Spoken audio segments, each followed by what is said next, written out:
கர்த்தராகிய இயேசு கிறிஸ்துவின் நாமத்தில் வாழ்த்துதலை தெரிவித்துக் கொள்கிறேன். இயேசுவே இரட்சகர் என்றதான இந்த நிகழ்ச்சியின் மூலம் மறுபடியும் உங்களை சந்திப்பது மிக்க மகிழ்ச்சி அடைகிறேன். கர்த்தராகிய தேவன் இன்றைக்கும் நம்மை பாதுகாத்து இந்த பூமியிலே ஆசீர்வாதமாய் கர்த்தர் வைத்திருக்கிறார். கர்த்தருடைய நாமத்திற்கு மகிமை உண்டாகட்டும். இன்றைக்கும் ஆண்டவர் வேதாகமும் நமக்கு எழுதி கொடுத்திருக்கிறார். அதிலே ஒரு வசனத்தை நாம் வாசித்து அதிலிருந்து நாம் ஆசீர்வதிக்கப்படுவோம். சங்கீதம் 34 சங்கீதம் 5 வசனத்திலே நாம் பார்க்கிறோம். அவர்கள் அவரை நோக்கி பார்த்து பிரகாசம் அடைந்தார்கள், அவர்கள் முகங்கள் வெட்கப்படவில்லை. எவ்வளோ அருமையான ஒரு தேவனுடைய வார்த்தை.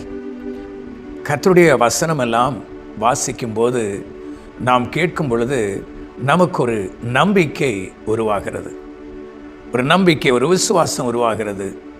பயங்களிலிருந்து நம்மை விடுதலையாக்குகிறது. தடுமாறுகிற சூழ்நிலையிலிருந்து நம்மை ஆற்றி தேற்றுகிறது கர்த்தருடைய வார்த்தை.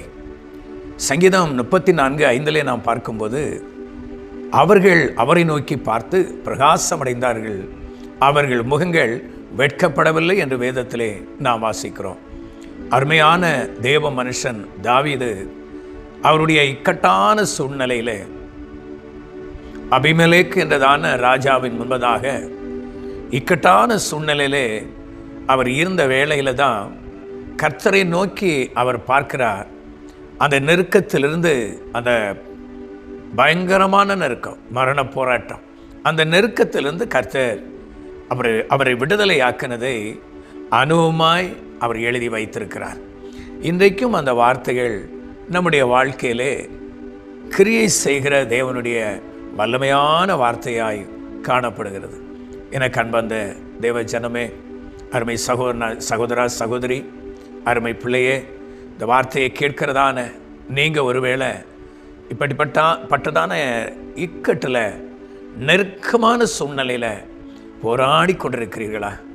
இந்த இக்கட்டிலிருந்து யார் என்னை விடுதலையாக்குவார்கள் என்று சொல்லி நீங்கள் தவித்து கொண்டிருக்கலாம். நீங்கள் வேதனைப்பட்டு இந்த நிகழ்ச்சியை பார்த்து கொண்டிருக்கலாம். கலங்காதீங்க, பயப்படாதீங்க. கர்த்தர் உங்கள் வாழ்க்கையில் ஒரு அற்புதத்தை செய்து உங்களை விடுதலையாக்க, அந்த நெருக்கத்திலிருந்து உங்களை விடுதலையாக்க கர்த்தர் விரும்புகிறார். ஃபுல் வீடியோவை பார்க்க ஹேண்டில் கீழே இருக்கிற ப்ளே பட்டனை கிளிக் பண்ணுங்கள்.